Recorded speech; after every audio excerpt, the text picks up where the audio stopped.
are now going to hear from Colin Skidmore, CEO of Stelar Metals, who will tell us about the Trident New South Wales lithium project. Thanks so much. Yes, I'm from Stelar Metals. For the next 15 minutes, I'm going to introduce you to the Trident lithium project, which we have in the Broken Hill area in New South Wales. That button. That button. Okay, so we have this project, which we picked up only last year, of looking for lithium in New South Wales. And it all came about, we formed the company, literally it's our anniversary 2 years on the ASX, and we had some projects for strategic metals back in South Australia. Stephen Biggins, who was the chairman of the company, was the managing director of Core Lithium, and I used to be the exploration geologist there when we first picked up the Finniss project, which became Core Lithium. Having looked around Australia as to where you'd look to go and find some lithium, sure, West Australia, great place, but premium prices, most of the good ground's gone. Need to think outside the square, where else could you go? I used to be a Broken Hill just working for Pasminco, and I just remember pegmatites everywhere, the things you trip over trying to go and look for a lead zinc ore body, and the penny starts to drop. Well, hey, maybe we should start looking for lithium there. The more research you do, you realise they actually used to mine lithium in New South Wales in the Arawi tin field.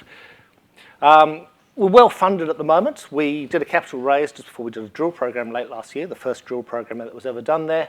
And so we've got about $4.6 million in the bank, which coincidentally is probably slightly more than our market capitalisation at the moment, unfortunately.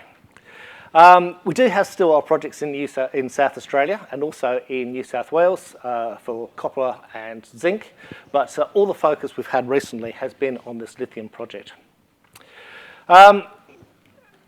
So I was together with Stephen Biggins when we found the Core Lithium project, which became the first lithium mine to operate in the Northern Territory. Mr. Biggins, myself, and a few other members on the board.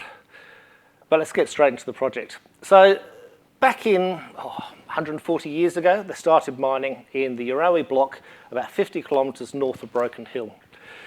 They were mapping these, mining these pegmatites for tin, and then eventually people started to realise that there's actually lithium here. In 1919, an academic went out to the Lady Don mine and recognised biligonite as one of the minerals that were there. We subsequently have found out that the pegmatites which are there are zoned. They're classic zoned LCT type pegmatites, very enriched in lithium, cesium, rubidium, tin, which are the classic sort of thing that you need to find the lithium in pegmatites. We did a joint venture with Everest Metals. At the time, they were called 27Co, and they'd actually announced that they were divesting, getting out of New South Wales altogether, refocused back in WA. And so we managed to do a joint venture with them. Cash and shares worked out to be about $1 million, and we got 90% of 4 large tenements, about 700 square kilometres of tenure. The only bit I'm interested in is that bit at the north, though, which is where we have the tin potential. These pegmatites, they swarm. They're about 20 kilometres of strike length. Actually, it's even more than that now. We've done some more mapping. And they're wide. They're 100 metres plus wide. In fact, one of them is now up to about 700 metres wide. There was no drilling that was ever done here. People only looked at for tin, and that was artisanal mining. The only holes on the tenement were 13 shallow RC holes that a tin explorer had done early in the days. Spodumene, which is the main mineral that you look for lithium, does not last at near surface. It tends to weather away to a smectite, and the lithium just washes away. At surface, you see minerals like abeligonite, montebrasite, lepidolite, which is what we were finding here. We're near Broken Hill. Broken Hill is the greatest mining centre in New South Wales. It was founded on mining. Everyone who's related to Broken Hill, be they farmers and like, they've all worked on the mine. The sons probably still work there on the mine. And so everyone is very positive about it. Without mining, Broken Hill is not going to exist. So state governments, local councils, everyone is very pro-mining, and it's a great place and jurisdiction to actually be. So mining started back in 140 years ago. They did do some lithium mining as a biligonite ore. They were using it for ceramics, maybe even some medicine. Up until the 1960s, when the guy who was doing it dropped down dead of a heart attack, the land was bought by the local farmer and nothing happened. Eventually he moved on and the place just became overrun with goats. It's now owned by the Willakali Corporation, who are great people who got a really good relationship with. Carpentaria did come in. They did lots of mapping of these pegmatites, but they were only looking for tin. And the joint venture which they had with another company, I think it was called SunPower, they weren't even allowed to even look for the lithium. Lepidico did come in for a few weeks back in 2016, and they again came back with some really good rock chip results. But at the time, they had projects all over the world, in Canada, WA, a metallurgical process, and this was just too hard for them at the time, so they moved on. So we went out and did some rock chipping. We started the deal back in February last year. By the time we got stakeholders organised and native title and stuff like that, we couldn't really get on the ground until about July. We went out, did some rock chip sampling, some pretty good results, up to 7%. You know, this is mostly obligonite and montebrassite, but there's 250 mineral occurrences through this area, which haven't really been looked at. As I say, we picked it up then, land access agreements. We were approached by Sensor in May last year, who had been given a New South Wales grant to go and assist the exploration of strategic metals. And they decided that they could fly a plane around and potentially map cesium, and they tried to do that here. What was for us was they came in and flew a very high resolution 256 channel radiometrics and magnetic survey, which has been great as far as understanding some of the structural architecture of the region.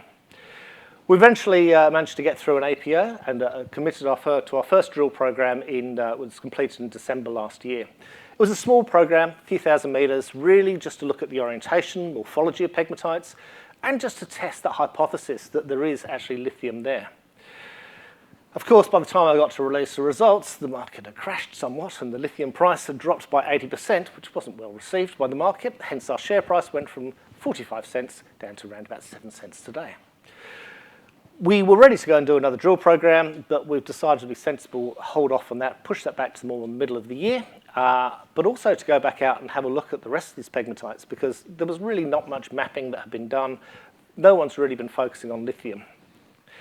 Because we've also got cash in the bank, we're also now actively looking at other projects, because there's many companies who didn't do a capital raise last year and will be running low on funds.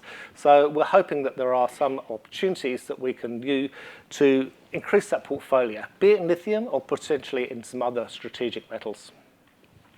So we drilled 29 shallow RC drill holes into a number of pegmatites, which we mapped to surface. The drone shot there in the foreground shows Trident, where you can see the historic workings that were done back in the 1940s.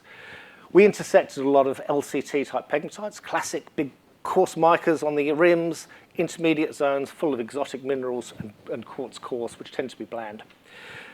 We generated about 1,100 samples that we sent off to the lab. The idea is that this could be another core, another Finniss, another big lithium province in New South Wales, where currently everyone keeps telling me there isn't much lithium, but there is. So the drilling that we did, the first drill hole that I drilled, number 1, came back with 8 meters at 1%.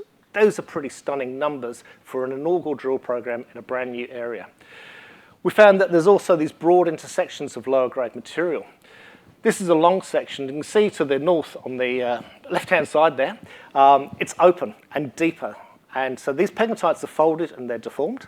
And as it drops down underneath some cover, it's actually got much thicker. And that's where we're starting to see mineralization really pick up. Recent mapping has now mapped this for another 3.8 kilometers, which has been untested. All the way along through this, there's all sorts of historical workings. And so over the last couple of months, we've just been pulling through those old workings and the mullet piles and finding lithium minerals. So there is a very high prospectivity that this is going to go somewhere.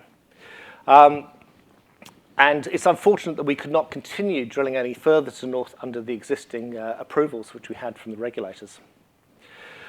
The recent mapping that we've done, the little pink box you can see there is the area that was drilled. The tenement is much, much larger than this. But the recent mapping has identified these new, very large pegmatite systems at places like Sabre and Pilgrim, Typhoon. These don't even occur on the geological maps that the government did, probably based on 1940s air photos, because trying to get into some of this ground is difficult. And unless you're on horseback or walking it, they wouldn't have actually done it. So they've probably just looked at air photos and picked out where it is. And not everything that's white's a pegmatite.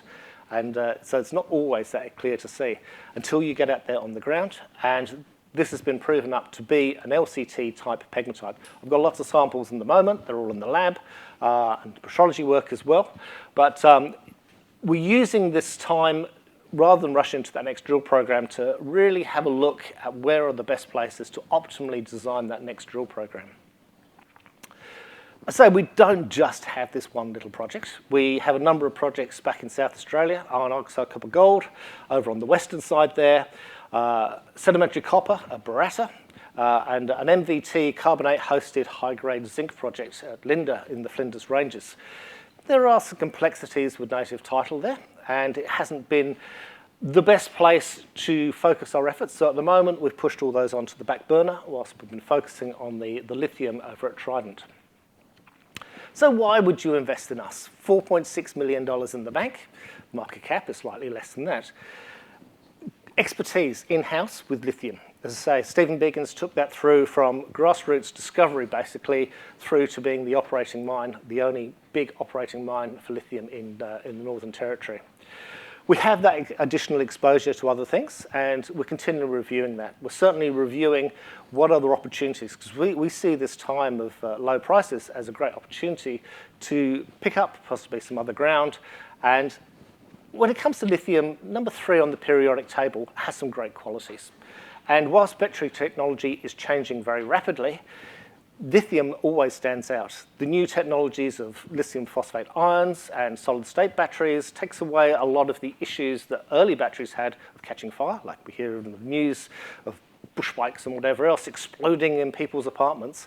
This is emerging technologies which are changing.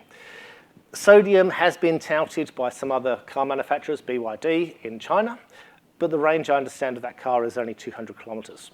Lithium is probably well over 1,000 kilometres now in range. So its requirement is there. Unfortunately, the world hasn't really caught up. The technology is not really there, so you can plug your car in. There's plenty of petrol bowsers around, but no one has built enough charging places. But we do see that lithium will continue, that the price is there. With mines closing, the supply is shortening. China's introduced some new environmental rules, which does make it harder for them to get some of their lepidolite mines up and running, which are far less economic being lepidolite compared to something like spodumene or even amblygonite, which are in the sort of 8, 9, 10% sort of grades. So that's where we're at. And sitting with this audience today and at this conference, it reminds me when I used to be with Southern Cross Resources, a Canadian-listed company with uranium, at Diggers and Dealers. And it was just the wrong audience ever to put an announcement to. 18 months after I gave a presentation there, our company was worth $8 billion US dollars. And things change and turn around. And it's putting in the effort to turn these things around and make good of something is what really happens. So that's it from Stelar. We've got a booth. Come ask me some questions. Happy to talk. Colin. And any questions to Colin? Now, we do have just a couple of minutes. Again, if you could wait for the microphone, that would be fantastic. Just while the audience is warming up. So, oh, there is one. Excellent. Warmed up. Fantastic. Thank you. Thank you. Yes, it is on. Right, thank you. What your assaying of the lithium versus your exploration on the XRF and LIBS, what's the association between the two? Okay, XRF doesn't measure any lithium. It's very useful for some pathfinder things like rubidium. So when you get really good relationships between lithium and potassium, down to 5, you know you're in a lithium system. Because we've got a lot of outcrop, we kind of know where the pegmatites are anyway. The LIBS is laser ablation system, which does directly measure for lithium. Ideally, you're meant to make a pressed pellet of it. It takes about 20 minutes to make a pellet, and it's a complex process, but I don't think you actually even need to do this. I've been talking to Piedmont, who are big lithium explorers, and whilst the manufacturers of the equipment say you need to make these little like Panadol pills before you can actually analyze, we found that you can actually put it in your hand and just use the laser to measure it off from there. I would never announce to a public a LIBS result or an XRF result. So we do send our samples in, but we can use it for pre-screening. So it cuts down dramatically the cost that we need of any assaying. when it comes to gold and stuff like that, invariably you send every single meter because you don't know where the bloody stuff is, particularly when it's fine grained. Whereas with the libs and the XRF, it allows you to select what goes in. Then you need to make sure you're using the right analytical method. So we send our samples to Intertek. That's good using a relatively normal ICP technique up until about 1%, but then it has to go off to Perth for a sodium peroxide fusion with a zirconium crucible to measure much higher grades. And because we had so many samples which were going over 1%, I have had to pay a few over-range samples. Okay. So in your exploration, are you getting sort of 90% or something from the libs versus the assay?